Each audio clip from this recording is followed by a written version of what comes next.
नमस्कार दोस्तों, स्वागत है आपका आज के मुख्य समाचारों में। जी हां दोस्तों, आपको यहां पर देखने को मिलेंगी सुबह से लेकर शाम तक की तमाम बड़ी खबरें मुख्य समाचार ब्रेकिंग न्यूज अपडेट्स के रूप में। तो चलिए दोस्तों, जान लेते हैं आज की पहली बड़ी खबर। झारखंड से कांग्रेस झामुमो राजद एमएलए हैदराबाद पहुंचे। चंपई सोरेन झारखंड के 12वें सीएम बने। 5 फरवरी को फ्लोर टेस्ट होगा। हेमंत सोरेन को 5 दिन की रिमांड। जी हां दोस्तों, झारखंड में चंपई सोरेन के झारखंड के मुख्यमंत्री पद की शपथ लेने के बाद झामुमो कांग्रेस और राजद गठबंधन के विधायक तेलंगाना पहुंच गए हैं।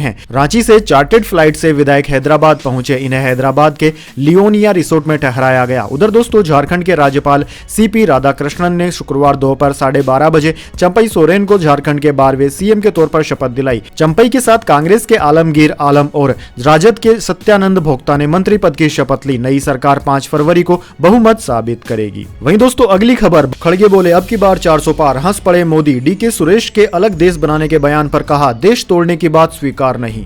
जी हां दोस्तों, बजट सेशन के तीसरे दिन यानी कि 2 फरवरी को कांग्रेस अध्यक्ष मल्लिकार्जुन खड़गे के एक बयान से पूरा सदन ठहाकों से गूंज उठा। दरअसल खड़गे कर्नाटक के कांग्रेस सांसद डीके सुरेश के दक्षिण के अलग राज्यों को मिलाकर एक अलग देश के बयान पर पार्टी का पक्ष रख रहे थे। राज्यसभा में खड़गे ने कहा कि अगर कोई देश को तोड़ने की बात करेगा तो हम इसे कभी सहन नहीं करेंगे, चाहे वह किसी भी पार्टी का हो। मैं खुद कहूंगा कि कन्याकुमारी से लेकर कश्मीर तक हम एक हैं और एक रहेंगे। इसके आगे उन्होंने लोकसभा चुनाव की संभावनाओं पर भी चुटकी ली। खड़गे ने प्रधानमंत्री की ओर इशारा करते हुए कहा कि बहुमत आपका है। पहले ही 330 सांसद हैं, अब तो 400 पार का नारा लग रहा है। इसके बाद राज्यसभा में मौजूद पक्ष और विपक्ष के सांसद जोर जोर से हंसने लगे। खुद प्रधानमंत्री मोदी भी अपनी हंसी नहीं रोक पाए। दोस्तों, आपकी जानकारी के लिए बता दें, संसद के दोनों सदनों में राष्ट्रपति के अभिभाषण पर धन्यवाद प्रस्ताव पेश हुआ। इसी बीच कांग्रेस सांसद डीके सुरेश के बयान पर भी जमकर हंगामा हुआ था। प्रहलाद जोशी ने मांग करते हुए कहा कि डीके सुरेश के अलग देश के बयान वाले मामले को एथिक्स कमेटी में भेजा जाए। इसके बाद दोस्तों, अगली खबर। केजरीवाल ने कहा है कि भाजपा सत्ता के लिए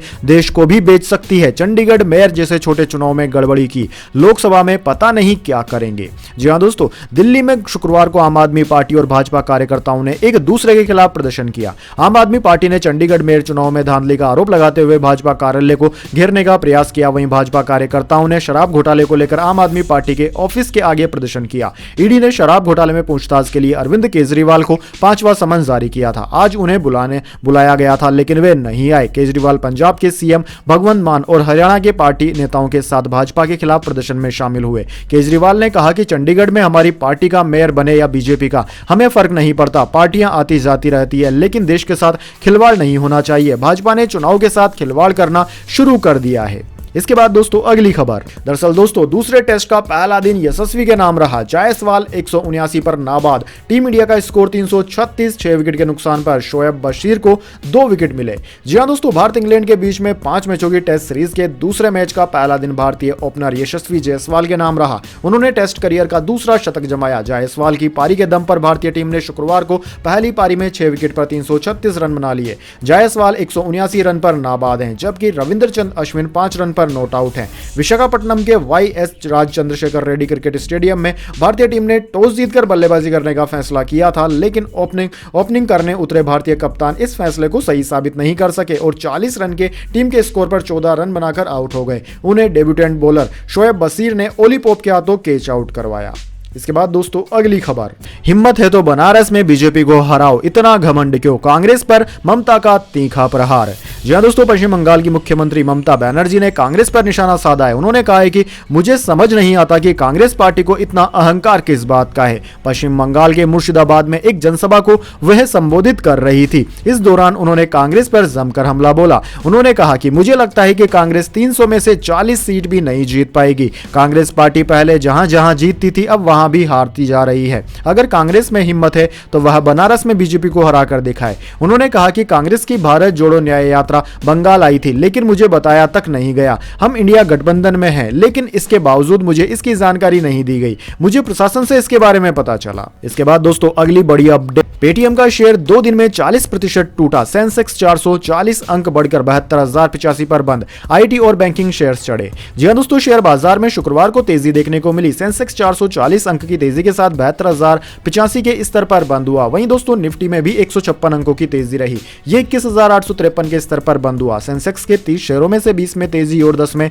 गिरावट देखने को मिली। आज दोस्तों पावर, मेटल और बैंकिंग शेयर्स में ज्यादा तेजी रही। दोस्तों बात करें निफ्टी 50 के टॉप गेनर और टॉप लूजर स्टॉक्स की, तो दोस्तों निफ्टी 50 के टॉप गेनर्स में बीपीसीएल, पावर ग्रिड और ओएनजीसी रहे, जबकि निफ्टी 50 के टॉप लूजर्स में आइसर मोटर्स, एक्सिस बैंक और एचडीएफसी बैंक रहे।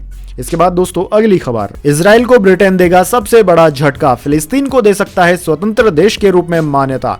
जी हां दोस्तों, ब्रिटेन के एक शीर्ष राजनयिक ने कहा है कि उनका देश गाजा में युद्ध विराम के बाद फिलिस्तीन को आधिकारिक तौर पर एक देश के रूप में मान्यता दे सकता है। राजनयिक ने कहा है कि ब्रिटेन इस बात का इंतजार नहीं करेगा कि इजराइल और फिलिस्तीन के बीच द्विराष्ट्र समाधान की दिशा में कई वर्षों से जारी वार्ता के क्या नतीजे रहते हैं। विदेश मंत्री डेविड कैमरन ने क्षेत्रीय तनाव को कम करने की मंशा से गुरुवार को लेबनान की यात्रा की और इस दौरान उन्होंने कहा कि जब तक गाजा पर हमास का नियंत्रण है तब तक मान्यता देने की दिशा में कोई काम नहीं होगा, लेकिन इजराइल के फिलिस्तीनी नेताओं के साथ बातचीत जारी रहने की सूरत में यह हो सकता है। इसके बाद दोस्तों अगली खबर, प्रशांत किशोर बोले राहुल गांधी की भारत जोड़ो न्याय यात्रा का कोई तुक नहीं, समझाया भी। जी हां दोस्तों, राहुल गांधी के नेतृत्व में कांग्रेस की भारत जोड़ो न्याय यात्रा इन दिनों पश्चिम बंगाल में है। मणिपुर से शुरू हुई यह यात्रा असम होते हुए पश्चिम बंगाल पहुंची और फिर बिहार में एंट्री की। इसके बाद फिर से पश्चिम बंगाल में है। वहीं दोस्तों मशहूर राजनीतिक रणनीतिकार प्रशांत किशोर ने यात्रा की टाइमिंग को लेकर सवाल उठाते हुए कहा कि इसका कोई लॉजिक नहीं है। इंडिया टुडे के साथ हुई बातचीत में उन्होंने कहा कि मुझे नहीं पता कि उनको एडवाइजर कौन कर रहा है, एडवाइज कौन कर रहा है, लेकिन मुख्यालय छोड़कर यात्रा पर जाने का ये उपयुक्त समय नहीं हो सकता। उन्होंने कहा कि इस यात्रा को चुनाव से 6 महीने पहले या फिर 1 साल पहले आयोजित किया जाना चाहिए था।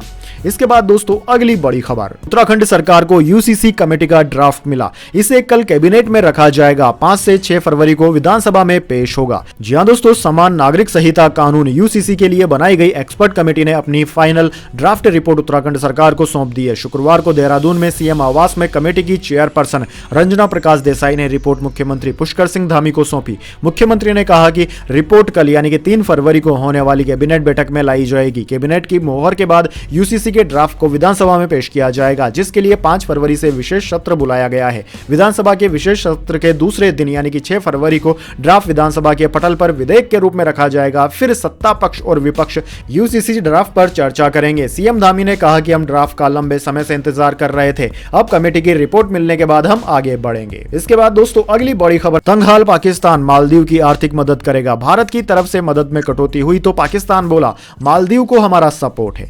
जी हां दोस्तों, भारत से तनाव के बीच मालदीव के समर्थन में पाकिस्तान सामने आ गया है। पाकिस्तान ने मालदीव को विकास कार्यों में मदद देने का आश्वासन दिया है। यह आश्वासन पाकिस्तान के केयरटेकर प्रधानमंत्री अनवर उल हक खाकर ने मालदीव के राष्ट्रपति मोहम्मद मुइज्जो से फोन पर बातचीत के दौरान दिया। उन्होंने मालदीव पाकिस्तान के द्विपक्षीय संबंध मजबूत करने पर जोर दिया। दरअसल दोस्तों, भारत ने मालदीव को दी जाने वाली वित्तीय मदद में करीब 22% की कटौती कर दी है। 2024-25 वित्त वर्ष में मालदीव के विकास में मदद पहुंचाने के लिए 600 करोड़ रुपए ही आवंटित किए गए हैं, जबकि 2023-24 में सरकार ने मालदीव को 770.90 करोड़ रुपए की मदद पहुंचाई थी। विदेश मंत्रालय के जरिए यह मदद अलग अलग स्कीमों के तहत मालदीव तक पहुंचाई जाती है।